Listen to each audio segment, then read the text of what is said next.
ce début de premier week-end de fête, autour du bassin Paul Vatine, la météo est clémente pour l'arrivée progressive du public. Pour tous les représentants des entreprises qui adhèrent au programme de relations publiques du club professionnel, la journée promet d'être fructueuse. Mais pour l'heure, c'est au pavillon officiel quai de la Martinique que l'inauguration protocolaire va avoir lieu.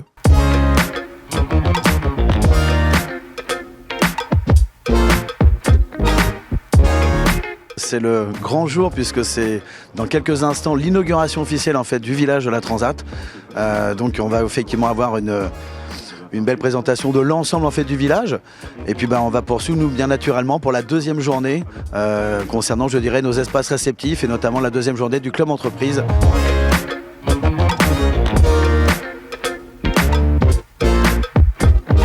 Pour la première fois, la Transat Jacques Vabre, c'est la Transat Jacques Vabre Normandie-Le Havre.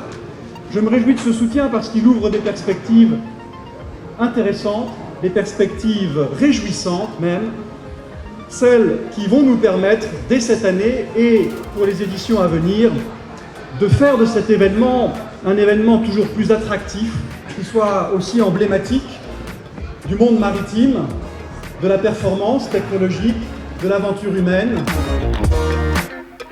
Ma relation à la mer, elle est assez simple. Moi, j'adore me baigner, j'adore aller à la plage et j'adore quand des amis m'emmènent faire du bateau et faire de la voile avec eux. Donc la Transat Jacques Vabre au Havre pour la 14e édition. C'est une édition un peu particulière parce que j'ai eu la chance d'organiser les 7 dernières. Et donc un bel événement sportif. Alors qu'à l'issue des discours, la convivialité règne au pavillon officiel, l'organisateur du club entreprise retourne rapidement vers le carré des docks. C'est l'occasion pour nous de rencontrer un acteur économique régional qui nous explique que la participation au programme de relations publiques peut aussi prévoir des apports en nature. Pour nous, c'était très important d'être partenaire du groupe entreprise. Nous avons aménagé l'intégralité de l'espace du carré des docks. Donc vous pouvez découvrir ici l'espace outdoor avec les canapés escapades. Je vous invite à venir découvrir l'intérieur de l'espace. Nous avons souhaité aménager l'espace avec des produits de designers. Vous pouvez découvrir ici la table Optimum en plus de 3 mètres. Vous pouvez découvrir le canapé de Sacha Lakik, des produits comme le Lady Bay en forme de papillon.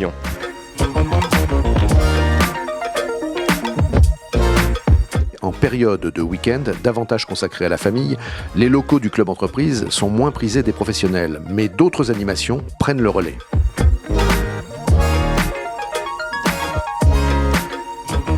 Samedi midi, c'est l'heure du déjeuner. Donc on va accueillir pour la deuxième journée consécutive un chef qui va effectivement présenter son savoir-faire auprès d'une centaine de personnes. Et on va également avoir, comme on l'a depuis le début de l'ouverture, depuis vendredi, un certain nombre de personnes qui vont pouvoir effectivement profiter d'une balade en semi-rigide avec des commentaires de skippers très, très performants et de permettre de découvrir l'ensemble des 60 bateaux qui vont participer à la course en duo. Aujourd'hui, j'ai décidé de proposer en fait un menu qui ressemble à notre restaurant qu'on a ouvert il y a 2 ans avec ma femme, le Margot. Donc on a essayé de jouer beaucoup sur le côté légumes et poissons, donc, parce que c'est ce que je préfère travailler. Donc on est parti sur quelque chose de très... En entrée, on a fait un sablé à la mimolette, en apéritif un sablé à la mimolette avec des œufs de truite et une chips de riz.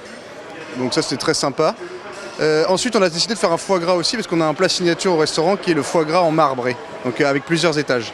Donc c'est base de pain d'épices, foie gras, artichaut et gelée de lait ribot, qui est un lait fermenté. Travailler ici au cœur de l'événement, ce qui est différent de notre restaurant, c'est qu'il y a plus de couverts. Nous, on a une capacité de 25 couverts midi, 25 couverts soir. Là, on envoie 70 couverts sur un temps qui est très court, parce que les gens sont pressés, ils mangent le midi, voilà.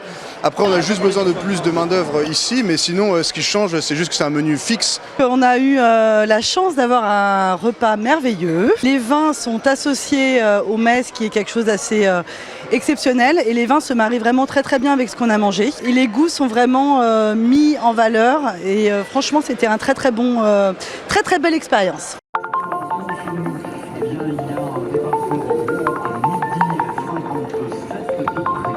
Après ce déjeuner d'exception, retour sur le bassin Paul Vatine pour la dernière animation de la journée. Le tour des 60 bateaux, depuis des semi-rigides manœuvrés par des skippers expérimentés. Une très belle occasion de partager des expériences passionnantes pour le plus grand plaisir des adhérents du club entreprise qui bénéficient de ce service. Donc on va partir de l'hémisphère nord du Havre pour traverser donc l'équateur et arriver dans l'hémisphère sud au Brésil. 4350 000, ça représente quand même 8000 km. C'est une grosse distance. Et justement, la grande difficulté, un peu redoutée de beaucoup de navigateurs, c'est ce fameux poteau noir, cette zone de convergence entre l'hémisphère nord et l'hémisphère sud. Alors déjà, c'est une zone où les vents sont extrêmement contrariés. On a des vents qui tournent dans tous les sens, on peut avoir très peu de vent, de la pétole, des zones de pétole. Pétole, c'est pas du tout de vent. Ou encore des orages et donc des vents très violents. Ainsi se termine ce premier week-end d'animation du Club Entreprise de la Transat Jacques Vabre au Havre.